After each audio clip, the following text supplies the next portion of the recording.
Why do I have to do that every single time? I'm like, what's wrong with me? Josh, because it's hilarious. That's why.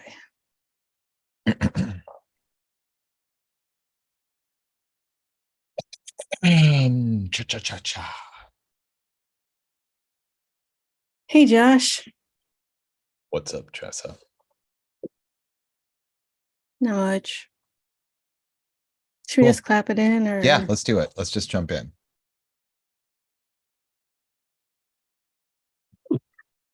Ooh, Ow!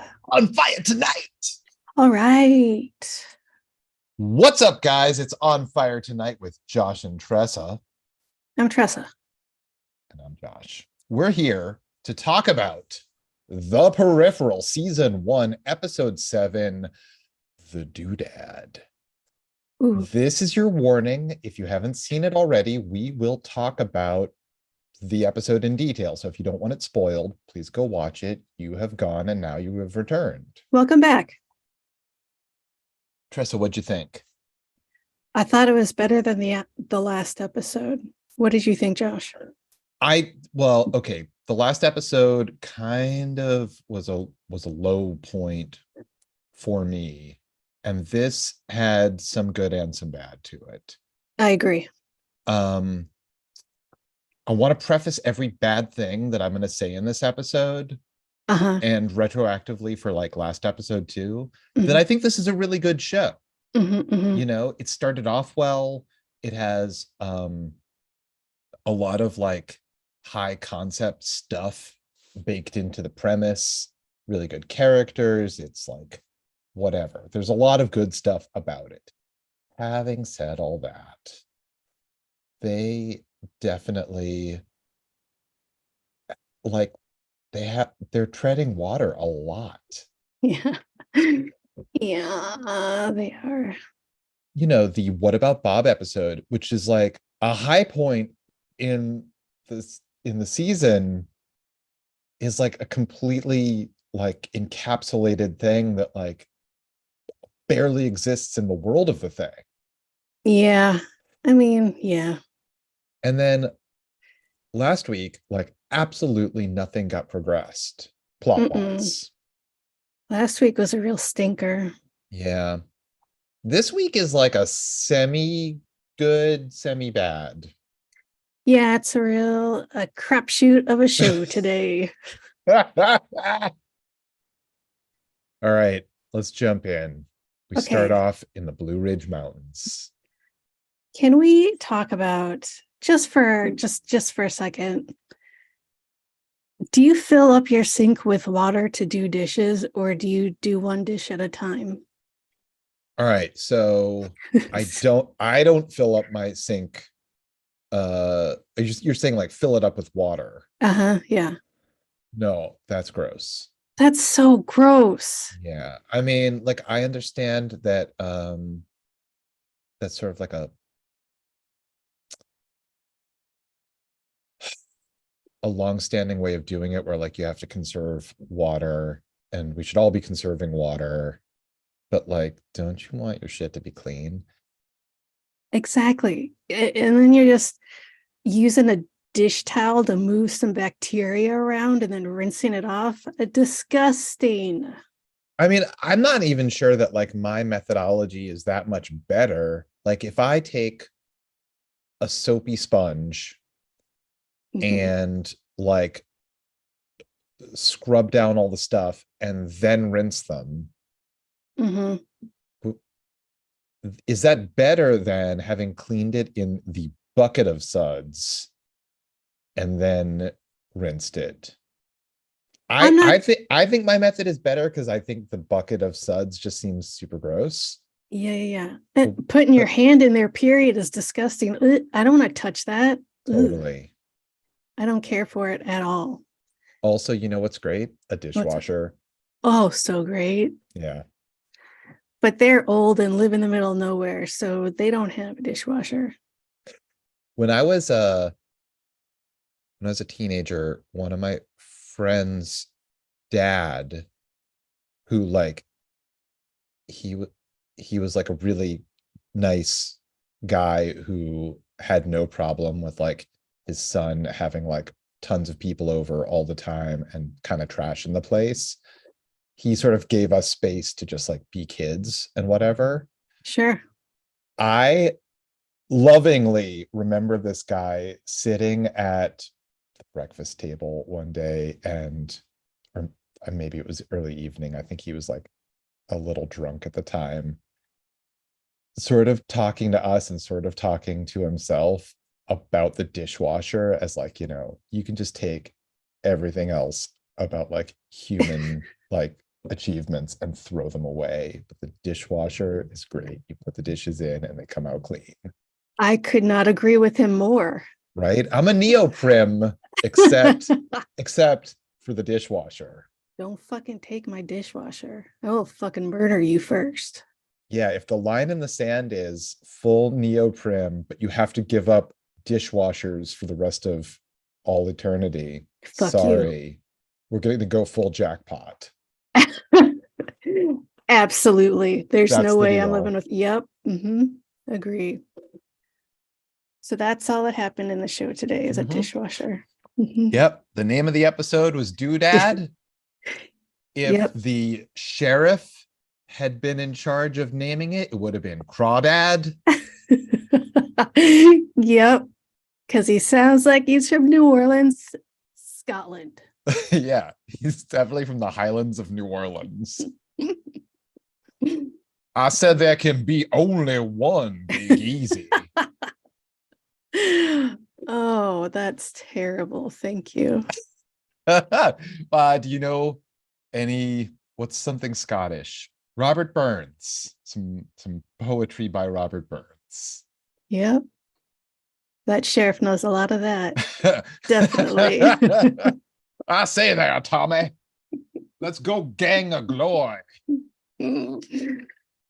What? Yeah.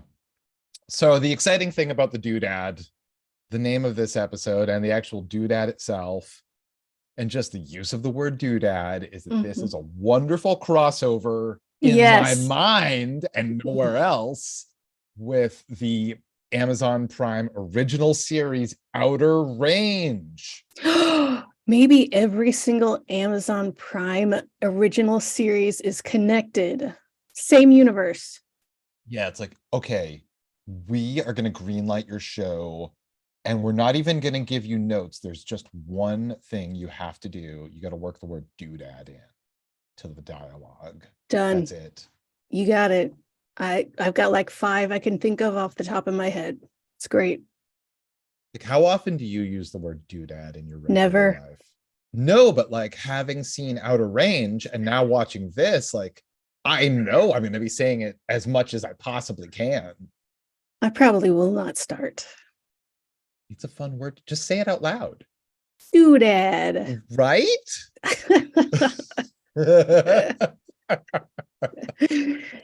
Doodad.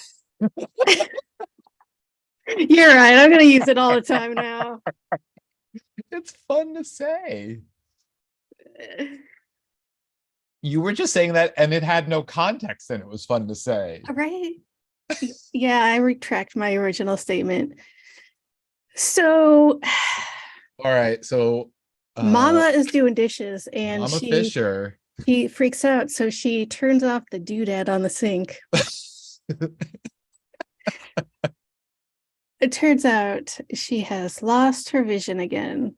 So she goes to Reese and she's like, hey, Reese is one of the dude squad. Right. Could you maybe take me to the clinic or something? Yeah. Don't tell Burton that Mama's lost her vision. Please escort me to the doctor. Right. The worldwide box office hit sequel to Don't Tell Mom Babysitter's Dead. Anyway, so they're driving there and Bobby sees them driving away and he follows them. Yeah, Bob, the Irish hitman who got like battered the fuck up in a car accident and then super electrocuted. He's like the only person to do any job. Yeah. Like not just available, like you could have your pick of anyone. I have to have him. it must be this guy Yeah, in whatever condition he's in. absolutely. Because he's going to kill it literally and figuratively. See what I did there? Because he is a murderer. He's an assassin, a hitman. Credits. Credits roll. Now we're I in think London. I think my least favorite parts of this episode was almost everything in London. Yeah, I got to agree with you. Almost everything that happens in London is pretty pointless. We get some information, there's exposition where we finally learned like what Charisse is bugging about, and Accusing everybody of stealing. right. That's about it for me. Yeah, and they're like, "Oh, is this uh, robot assistant of yours actually modeled after your daughter?" Your Like, I don't fucking give a deceased shit. daughter, your lost loved one. That means nothing to me. I don't. Right. Like if we had gone through an emotional journey with this person, it would be a different matter. It's just like stuck on. Yeah. Yes, absolutely. There's no reason for us to give a shit about that. I mean, like in a all right, let's get to that when we get to that. Okay. All right, so the opening credits, then we're in London 2099. Chief Inspector Ainsley Lobier of the Metropolitan Police wants to take Flynn, Burton, and Connor for a walk, and Flynn insists on Wilf joining. Ooh. All right, So you know that, what? Actually, a second ago, we both agreed that like everything that happens in London is fairly pointless. But we're like 2 episodes into Chief Inspector Ainsley Lobier of the Metropolitan Police, mhm, and she's quickly becoming one of my favorite things about the show. he's great. Right? Mhm. Like, I was like, there's a lot of scenery chewing going on here, and like everyone else is taking the show as seriously as they're meant to. Yeah. But I I'm t- into it. But I'm yeah, into it. for Yeah, sure. I think that her performance is fun as like it goes to 11. Yeah. Like there's no dial that says 10.9 or less.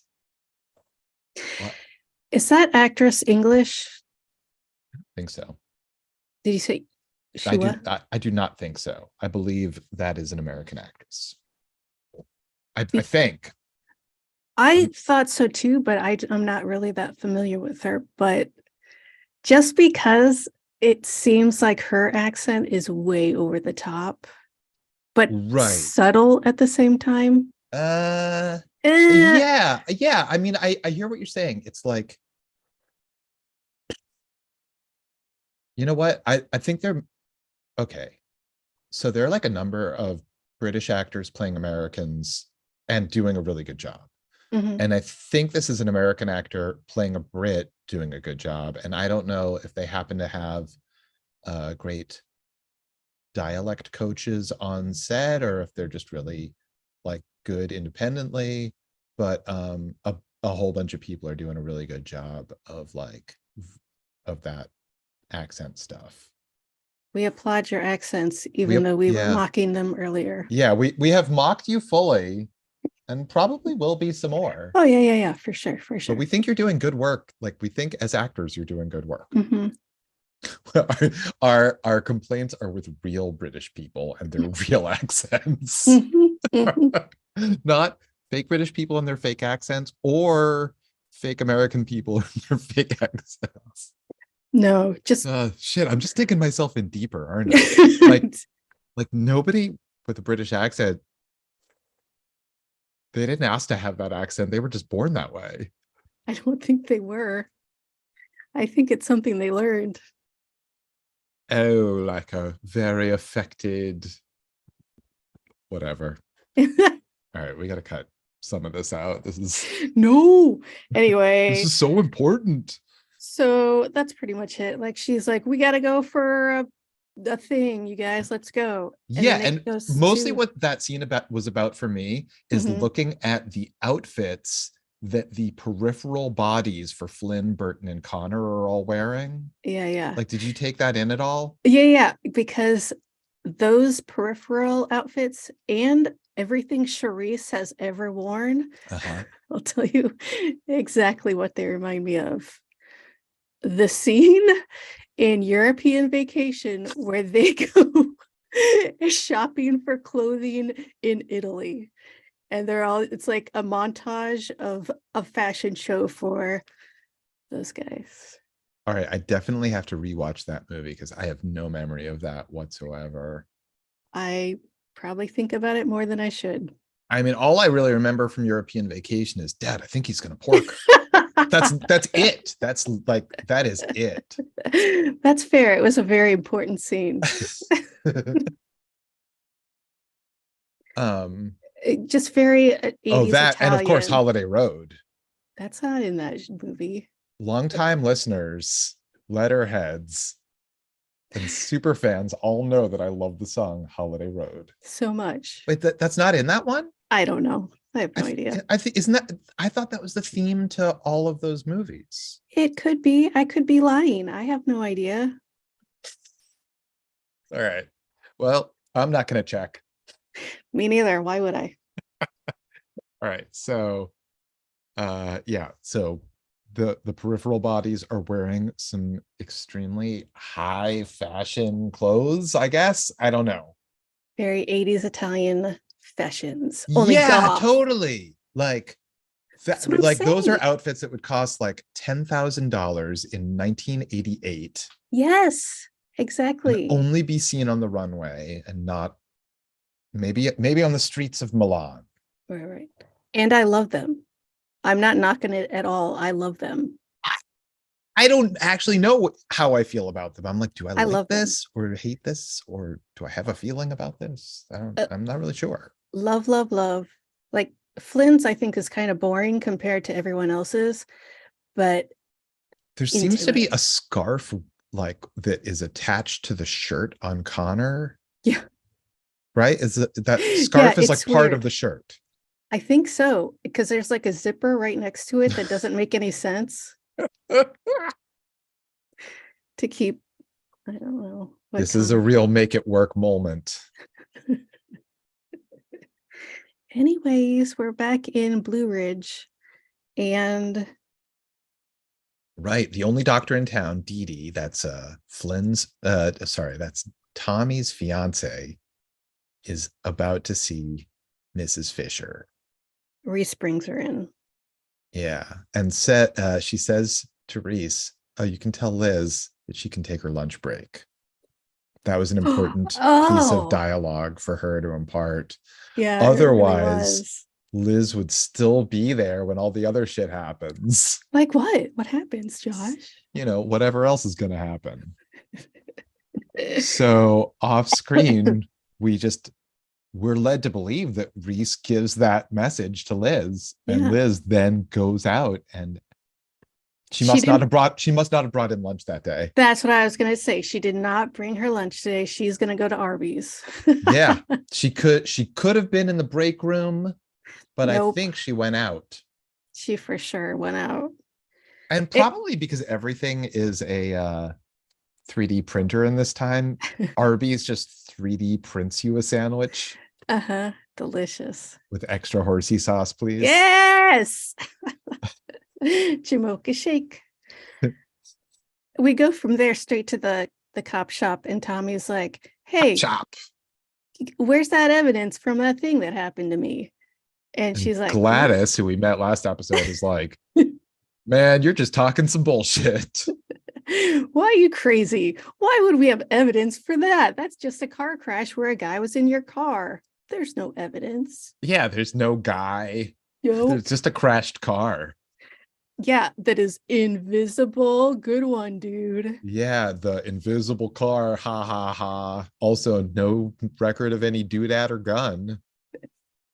She's like, "You should be home, like, with your feet up and a cold beer in your hand." Lady, he is suffering from a concussion. He does not need a beer right now. Yeah, everything that she was saying before that, she's like, you should be in a dark room with something cold on your head and a cold beer in your hand. Wait a minute. I don't think that's good advice. Like, you should be not dispensing medical advice, Gladys. It's a good thing she doesn't work at the clinic. No, only Dee Dee and Liz work there. And Liz Yeah, is on her break. that's right. We go back to London, some sort of training ground, it looks At like. the zoo. They Yeah, call it the zoo, the London Zoo. because the animals play there. Is that what it was? Yeah, something like that. I don't know. You're like, don't care. Well, okay, so I mean, right. So they're like, all right, we're going to put you through a training exercise and make an 8-story building materialize. Yeah. You have to climb 8 stories and kill everything along the way. And then there's going to be a surprise when we get to the roof if you make it that far. And they're like, oh, okay. So then they like quickly learn that their peripheral bodies have night vision and like they can communicate with each other just like they're used to. And some ninjas materialize that are just robots. And this is like the most completely pointless shit. Oh my God, the ninjas. Shut the fuck up with the ninjas. It and they're called coids. Is that what she Coids. Yeah. Ugh. Another word they're going to use a lot, but just mention once about what it is, and it's going to be confusing. And we also, this is when we find out that Beatrice is a peripheral. Well, she doesn't like outright confirm it, but yeah. But she Oh no, kind of she's not a does. peripheral. She's like an AI. Okay. So, like a peripheral is a real person whose consciousness is You're right. in a robot body type thing. You're right. You're right. You're right. You're right. But Beatrice, I think, was never a living person to begin with. I think. I think she was at some point. Well, I mean, I think her body is modeled Yeah. That's what I meant. to look like the lost daughter of Chief Inspector Ainsley Lobier of the Metropolitan Police. Yeah, but she never actually piloted a peripheral of her own body. I think that's right. Okay. Got it.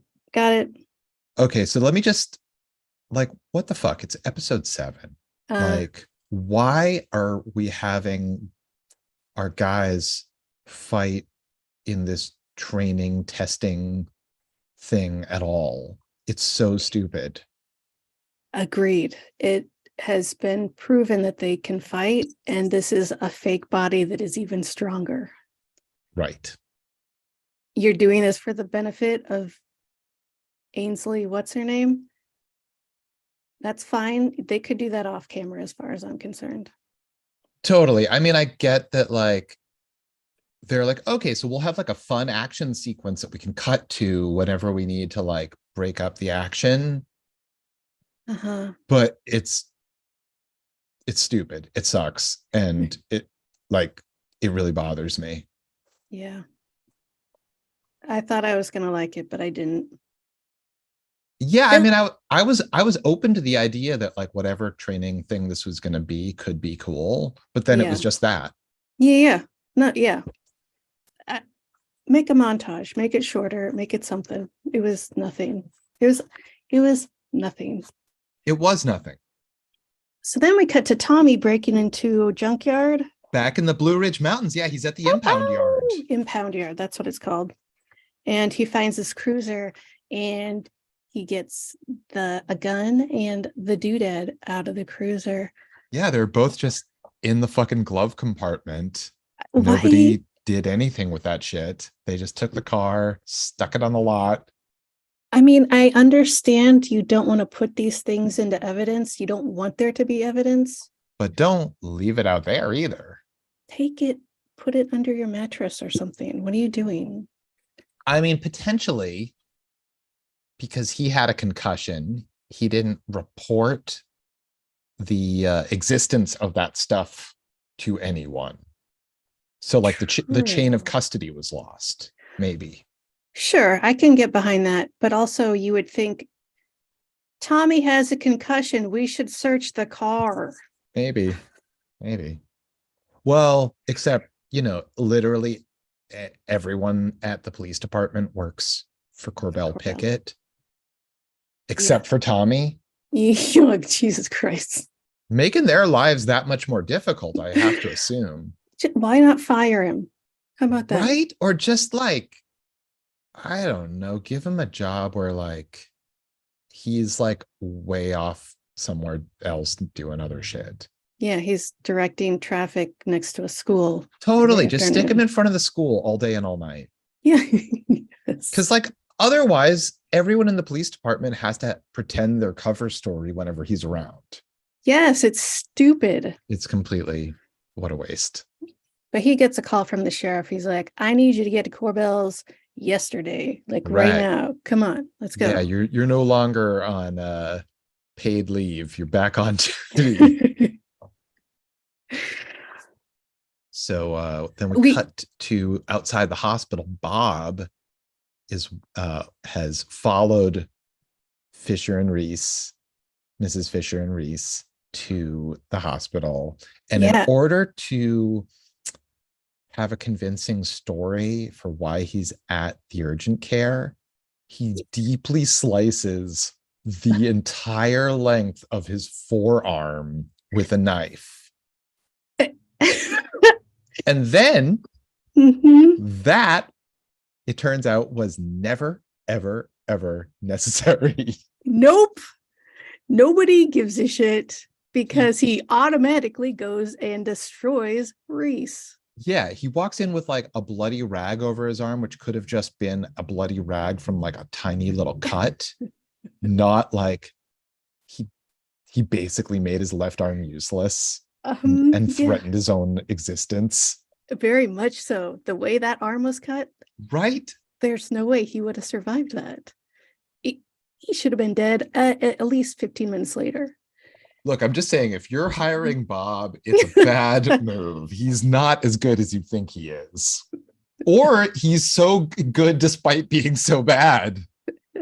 Yeah, he like stumbles into the right way to do it every time. It's just like, what? How did that happen? In this fight, when he starts this fight with Reese, so much stabbing.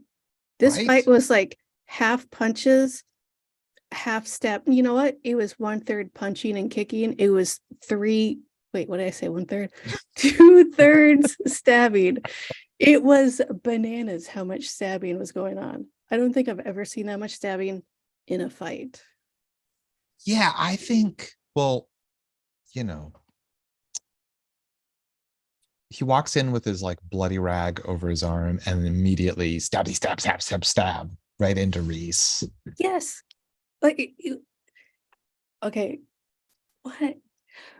Dee Dee's in the office and she and Mrs. Fisher hear a struggle out there and she tries to call Tommy but can't get through. We see Reese get choked to death. Because Bob, even with like one good arm, is and he's like 65, 70. Yeah. And he was in a car accident and he's been electrocuted. I would venture to say that Bobby did not choke Reese to death. He just made him pass out and then he bled out. That's because what? No. Well, I don't know, but all I know is Reese, who is like fit and in the prime of life, was no match for Bob. No, but he was stabbed so many fucking times. He was stabbed, choked, tickle sliced. That's the scariest part. And then Dee Dee and Mama come out. And they're like, hey, what's going on, you guys? Or whatever happens there. I don't know. But it's clear that Mama knows that it's Bobby. But yeah, even though she's blind. And Dee Dee is like, Reese had to go for a walk. Just trying to like break it to her gently. Come on. Like, I think you can just level with her. Like, she lost her vision out of nowhere this morning. Like, Yeah. she understands that bad stuff's going on. You don't need to like be, she's not a Fabergé egg that you're going to shatter. Right. Her son was in the war. You can be In indelicate. Texas. That's right. Anyway, back in London. Back in London. Right. Oh, wait. Before we go to London. Yeah. So yeah, Mrs. Fisher and Dee Dee are like just very simply detained. Bob like gets Reese's phone out of his pocket, uses Reese's face to unlock it, and basically just tells them to like sit down and be quiet. And that's it, while he's like texting one-handed, I guess. You can do it. Yeah. Because he's got a gun on him. He's got a gun. One hand doesn't work because he cut his arm open so stupidly. Oh my God. And you know what that reminds me of? Like that huge gash in his arm reminds me of when they do like blood brother promises and they slash each other on the palm of their hand. Like you couldn't find somewhere better to cut yourself to do a blood brother thing. That's going to be painful and hard to heal for a very long time. That was such a go-to thing in everything in the late 70s. Like Grizzly Adams and the Dukes of Hazzard and Little House on the Prairie. Did they do that? I never watched that show. I don't think so. Oh, I loved it so much. I don't know. Anyway, yeah, blood brother packs. It's a dangerous game. I mean, at least you're not like severing an artery. Bobby, what are you doing? Yeah, Bob is stupid. Yeah. London. But he's also the best. Yeah. London. I must have missed a couple sentences because I had no idea what they were doing in this scene. The technicals. Yeah. Uh-oh.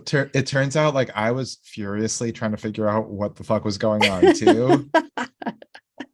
And then I know it was I thought it was something with DNA, but then I realized it was something with the bacteria, probably having something to do with why Flynn has been sick. Right. So I still don't understand. It gets parsed a little bit better throughout the episode, but in this scene, it's still confusing. Also, going forward, the technicals are going to be called hackers by myself. Okay. I don't know why we've been calling them anything other than that. Oh, except because we've got the guys in Blue Ridge who are hackers. That's fine. There can be two. They're not Highlanders. Yeah, I wonder if the Blue Ridge hackers and the technicals would be friends. Oh, no, not at all. You think that they would not? Ash would hate them. I think you might be right. All right, so we learn a little bit from Chief Inspector Ainsley Lobier of the Metropolitan Police. God damn it. About some AI that they use and refer to as the aunties. Oh, right. So, yeah, they call their proprietary AI that like searches all the super top secret archives, the aunties. Yeah. It didn't even have like a cool God damn it, what is it with the initials? Oh, like some and it wasn't a cool anagram. It was just the aunties. I was hoping it would be an anagram, but it was not. It seems so British. All right. I don't know. And maybe it's just because it's a British character in London saying that. I think it seems British. I don't know. I think that's what it is. We find out that Ainsley, God damn it, Chief Inspector Ainsley Lobier of the Metropolitan Police knows all about Flynn's timeline and that the jackpot is actually happening faster in her timeline. But in their timeline, their history is completely different. Right. So the inciting moment of creating that stub as a fractured point from like a primary timeline was at least a decade earlier than previously believed. Right. And that most likely the research institute has been driving the accelerated speed of the jackpot in that stub for their own ends. Yeah. And so there are a few factual differences in Connor and her friends' lives. Like what, Josh? So in the timeline in which Chief Inspector Ainsley Lobier of the Metropolitan Police lives, lives played out differently for Flynn, for Burton, and for Connor. I said that. Did you say that? What's wrong with me? What is wrong with my brain? You couldn't hear me because a woman was pointing it out, and you're like, ugh, gross. Fuck, I hope that's not true. Shit, let's definitely erase this part where I'm a sexist. I'm gonna make it louder.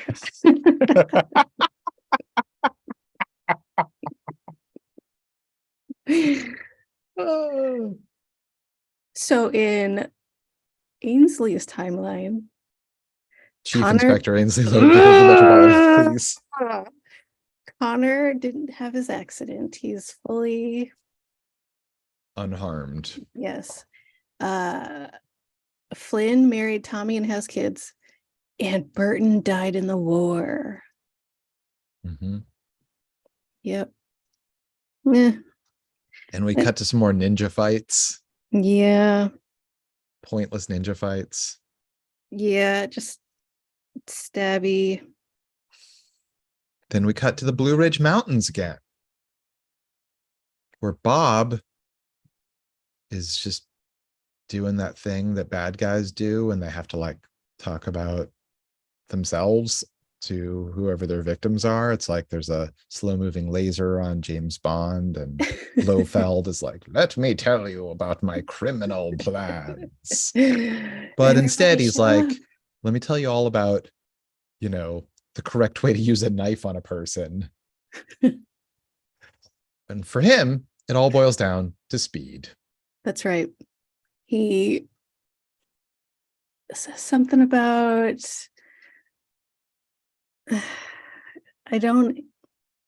what's the difference between a sieve and a colander is what I remember from that, and I don't even know why he said it. Right.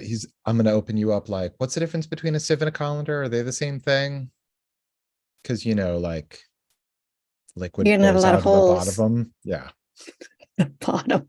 Ew. Just pours out the holes. Ew. Don't you ew me. I'll ew you.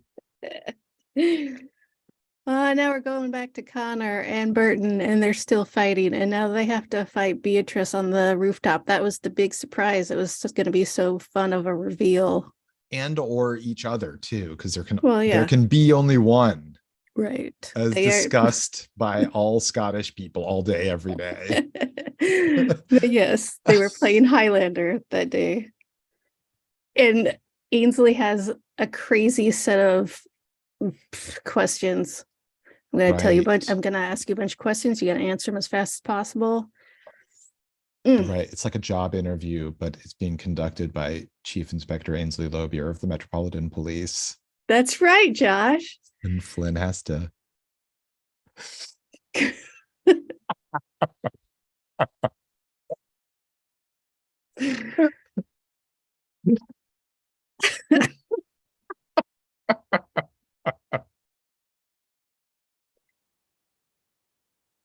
So Flynn turns the tables. She's like, hey, do I get to ask any questions?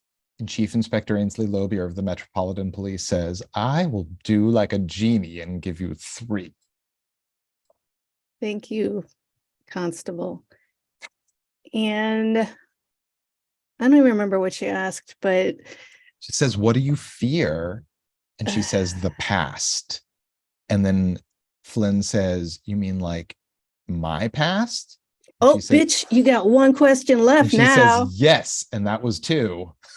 Mm. So the final question was, do you have the power to cut the connection to my stub?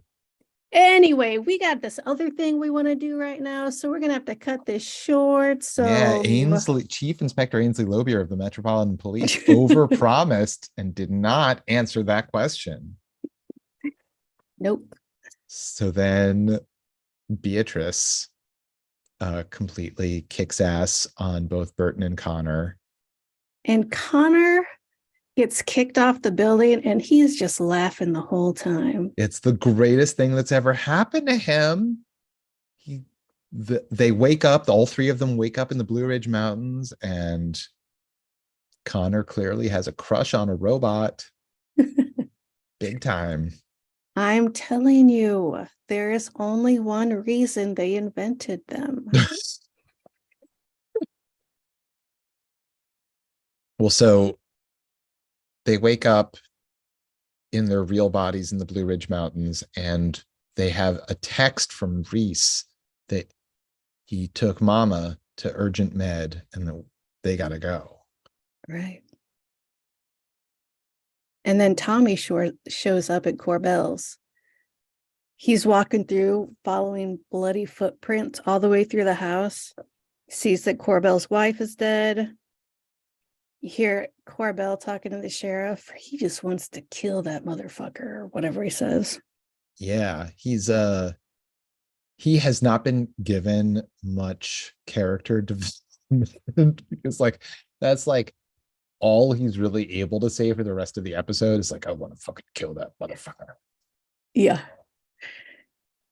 And he's also not happy that Tommy's there because Tommy's not a crooked cop. Why would he want him at his house? Totally. And also, like, if the sheriff's got everybody else in line, like working for Corbell, why do they have Tommy there? Like, why didn't they just call and like he called Gladys for that matter? Yes. Thank you. Well, now he's like, yo, Tommy, here's the situation. You fucked up by getting in a car accident, and all of this is your fault because you let that guy get away. And he did this, and go collect the Fishers because we're going to charge them or do whatever. And Tommy's like, wait, what's going on? What's happening? Yeah, he's like, that just sounds like some bullshit you just made up. Yes, that's how stories work. Yeah, you start making up shit. There. Thank you, Sheriff. So the sheriff's like, I know what you're thinking. You could take us both to the police station in handcuffs. What? How is that on the table? Like, how is that at all a thing that the sheriff sees as plausible, possible at all? I don't. This Cajun Irishman, I mean, Scottishman, he is so confusing and he has had zero character development. Like, the only thing we know about him is that he's crooked. Right. That's it. And also, guess what? He wears a bunch of rings. Did you notice that he has a bunch of rings? Like when he starts to go for his gun at one point, it's like click, clink, click, clink. Yeah, it's like, are you a mall goth? What is going on here? I would love that for him if he was actually a mall goth on his downtime. He takes off his sheriff outfit and just like puts on his oversized black sweater and all right. Yeah, he's like, you could take us in, but my story is gonna beat your story and you'll lose your job, or you can go along to get along. So you don't have a choice. Yeah, that's it. This whole scene never had to happen for like 20 reasons. Number one. No. Okay, now we're in London. Beatrice is reporting the boys' uh, performance. Yeah, she says that they did well. And then Chief Inspector Ainsley Lobier of the Metropolitan Police says, what Uh-huh. about their character? Uh-huh. She thinks that Connor is the most agreeable. Yeah, she has a little bit of a crush. That robot has a crush. It's a reciprocal, it's not unrequited love. But she's a robot. And she lives 70 years in a different future. Yeah, that too. Back to Tommy in his truck. And he's Yeah, like, he's sitting in his truck with a total crisis of conscience, like ready to go do the bidding of the crooked sheriff and Corbell Pickett, and I guess whoever runs Corbell Pickett's life, if there's somebody up higher on the totem pole. There's nobody. He's the highest. But then Uh-huh. he done sees the doodad. Right. This scene reminds me of Ferris Bueller's Day Off when Ferris's friend is like, he doesn't want to pick up Ferris. He's super pissed off about it. And he's just sitting in his car, just stewing like, oh, you want me? You got you, such a loser. And that's where Tommy was right then. And then he's like, you know what? I'm not a loser because I got to fucking do that. Right. So like his integrity rests on having technology that was sent back in time, As it does for all of us. as it does for all of us.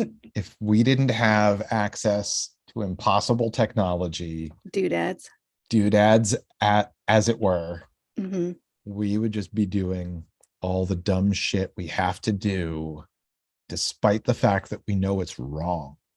That's right. It's called capitalism, you idiot. Is that capitalism? I think that's I don't know what it is. I'm sure it's part of it. Back at the clinic, Dee Dee, and it's like I believe this is when it's the Fishers are on the way to the clinic, and there's just like, hey, they're coming. I need to murder these kids. And Mama's like, hey, those are my kids, you dick. And then Flynn and Burton are like, these messages from Reese are weird. Yeah, he's referring to your mother and not calling her by name. I think at the beginning of the episode he calls her Ella. Oh, is that her name? Maybe. All right. So we're in London. But also their cousin, whose name I always forget, is in the Leon. Leon. He can't get a link on his haptics to Reese, so they know something is not right. Yeah, that's not good. No. Back in London, Charisse is having a meeting with Chief Inspector Ainsley Lobier of the Metropolitan Police. That's Dr. Charisse Newland to you. God damn it. Miss She's Newland, very, if you're nasty. Yeah. She's very impressed with Beatrice because this is when they kind of allude to the fact that Beatrice is probably modeled after Ainsley's daughter. Yeah, apparently coids, and she's a coid. Yep. Have been made to look like lost loved ones. Not usually parents, because we can accept that loss, but children, on the other hand. So Chief Inspector Ainsley Lobier of the Metropolitan Police tells Beatrice to power down and scrub the last 5 minutes from her memory, because it would complicate their relationship for her to know that. I guess. She's a robot, though. Charisse is there to report that she's had something stolen from her, which of great value. She has mentioned to everyone. She has accused everyone of stealing from her. And you know what? I'm fucking over it, Charisse. Pick a thief. Right. Also, her shirt is like that honeycomb pattern. Fun. So fun. I'm saying, like, she her style is flawless every time. Meanwhile, across town, the technicals are Yeah, the talking in hackers. coded speech. Yeah, aka the hackers, Johnny Lee Miller, Angelina Jolie, and who else is in that? Angela Lansbury, The guy who played Shaggy, whose name I can't remember, who was also Matthew in Scream. Lillard. Yeah, he Yes, was in Serial Mom of and course. Scream. I said Scream. Wait, did you say Scream? Yeah, but you were talking over me because you are a man. I thought you said he played Shaggy. I did. I said a lot of things, Josh. Look, I'm grappling with the fact that I just have unavoidable misogyny like coded into my DNA. Deeply ingrained, I can tell. Fuck. Working hard here, but I know. We'll get around it. We'll get around it. It's fine. yeah. It's fine. All right. Thanks. You're welcome. Liv walks in, and it is obvious he knows exactly what they were talking about, even though they were talking secret languages. He's like, your hacker speech is not as impregnable as you think it is. Which, wow. Did he learn that, or was it like he hacked into it with some weird technology that's in his brain? I don't know. I mean, he's like super rich, and so he has access to whatever that means. Okay. Other experts to like watch and have checks and balances on his like primary experts. You're my secret experts. Aw. You're gonna work in secret to spy on my main experts. Aw, that's sweet. Yeah, so he tells his like young son, his like 6-year-old golden loxed son, go get a knife. Which one? You choose. Oh, that's nice. When he brings the knife, the kid is like, can I watch? Oh, so sweet. Out of the mouths of babes. He's like, you know what? There's pudding. Go get pudding. You stupid little. Run along now. So we get finally some hard facts about what the fucking MacGuffin in this fucking show is. Kind of, but I feel like we already knew this. Yeah. Or it was at least alluded to, because yeah. Ash was like, oh, well, here's the thing. Alita put all this data in a bacteria and then gave it to Flynn. And he's like, what? This is totally new information to me. That's crazy. What were you going to do with this information? Right. Well, okay. So will we understand in the scene what happened and how the bacterial infection came to be? How was that? Because I don't think I heard that. So Alita thought that she was sending data into Burton, who has haptics implanted in him, and the haptics were like going to be the drive that stores the data. But Flynn doesn't have any implants like that whatsoever. So her body interpreted it as a bacterial DNA. Okay, yeah. I totally missed that because that's interesting. It is interesting. It is. I didn't know that. Yep. I didn't know it was a whole haptic situation, and that's why it went awry. Right. And then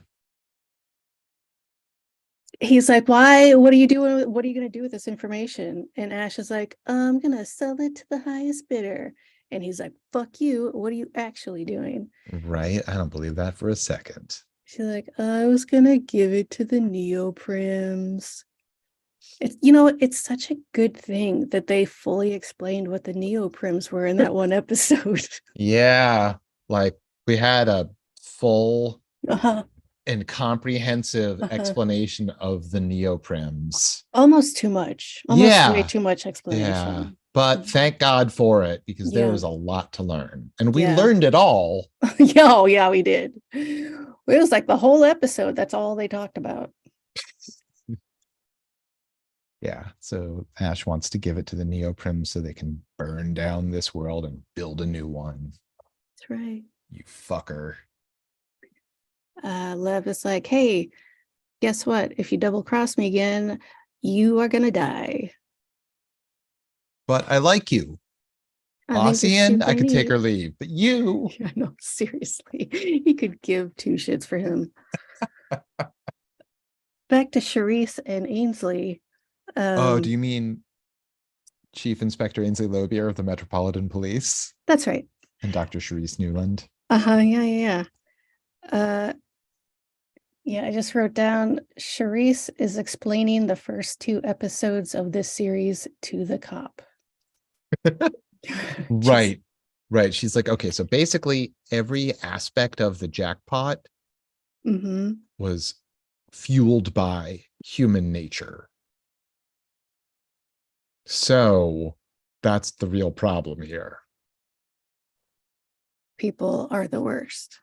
Right. So the data that was like sent backwards in time and is now a bacterial infection behind Flynn's eyeball or whatever. Yeah, yeah. Is the neural adjustment method employed by the Research Institute, aka like, population like thought control. And is that why the jackpot is happening faster? No, the jackpot is happening faster because of reasons that the klept Okay. are behind. The Research Institute are not necessarily like they're doing their own experiments and like they don't give a fuck about people in that timeline, but I don't think that they're fueling a faster jackpot. Okay. I think. Anyway, Charisse has fear that the knowledge of their neural adjustment method or people hacking it to use it would like bring down the Research Institute and like be a problem for like all of their society. And Charisse wants Ainsley to eliminate something. I Right. also got a little lost here. I don't. Yeah. It kind of spins on a dime, right? Because it's like, okay, so what it is we have the power of thought control and we like learned how to use it in that other timeline, and we can use it here too, obviously. Like we don't, we do test there so that we can use it here. So we can't let that secret out. So what I need you to do is like destroy the Zubovs, the other Klept clan that like his wife belongs to, and the Fishers, both here and in their stub, and just like scorched earth on all of those people so that we can like move on. Yeah. All And then right. she leaves. Yeah, she's like, peace. Yeah. And then She's she like, leaves. so I bid you adieu, Chief Inspector Ainsley Lobier of the Metropolitan Police. My God damn it. Back in the Blue Ridge Clinic. We have Bobby is doing this because he's trying to save his daughter. So he and Mrs. Fisher negotiate. Kind of. Kind of, sort of. She's like, well, I've got a great way where my kids don't have to die and your kids don't have to die. So cool. Check this out. You die instead. Dope. Do it. I mean, you're almost halfway there. You've already gashed your arteries in your arm open. Just do the other one too, bro. Right? Like if you don't do it, you're cowardly and you're selfish. Almost the point of being evil. Almost. It's a mass murderer. You're right. His name is Bob the Butcher. Come on. So Burton, Flynn, and Leon get there, and Leon haptically hacks into Reese's corpse. It makes him move around. So Bobby will get up and see why he is moving. And when he does that, he gets shot by Connor through a brick wall. They have heat vision, and he shoots through the brick wall with perfect aim. It's a good thing that a brick wall won't fuck up that perfect aim at all. Yes, thank you for saying that, because I'm very happy for that as well. It seems implausible, but I guess not. We should state for the record, neither of us is a physicist. No, but I am a forensic gun expert. Okay. I'm not really, Josh. You got me. And I'm an expert in bricks. Yes, and a Brits. And Brits. That's right. Back at Corbell's. Corbell is still fuming. Fuming so hard. Literally just like, all right, man, the one thing you care about is you're mad that your wife died and you want to kill that dude. His name is Bob, whose life you saved when you dragged him from the wreckage of the car that you drove into. Anyway. Yeah, so he just really wants served him like a really nice meal. Really? It looked like a nice roast. Yeah, like a lot of corn. So much corn. Put a shock collar on him.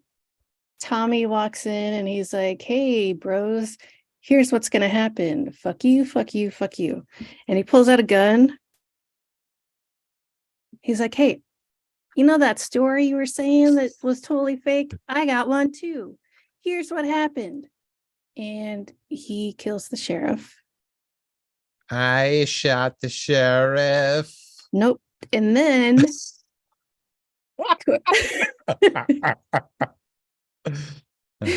Corbell's like, you're not going to shoot me. He's like, well, I am too. And he's like, and you don't have the guts or the bullets. Bow, bow, bow. Air horn slow. And he's like, bullets, where we're going, we don't need bullets. And he pulls out the doodad and sonics him through a glass plate window. Yep, he doodads him right to death, or at least to unconsciousness. And when I first saw that happen, I thought he just like went right outside the window and landed right. But it was like a story or two where he fell, I guess, right? No, it's just right. Same story. Same. He didn't go out. No, then he's not dead. He's not dead. Well, I mean, the concussive blast. We all know that concussions mean nothing in this show. He can have a beer while he's having a concussion. That's fine. Yeah, right. Presumably, Corbell is still alive and kicking. I guess we'll find out next episode, because that is where this one ends. And this is where this one ends, because we are out of time, you guys. That's all we can do today. Bam, bam, bam. Pew, pew, pew. Pew. Yep. Smoldering pirates. That's salute right. You, letterheads. Thank you so much for joining us on Fire Tonight with Josh and Tressa. Josh, blah, blah, blah, blah, blah, blah. Let's just roll that awesome theme song. Wait, let's just roll that awesome outro song. I don't. All right, we're done streaming. Nope, we're not. It looks like we're still going. Nope. Oh. I think I pushed it twice, and I didn't go and close it out in Zoom. So we're still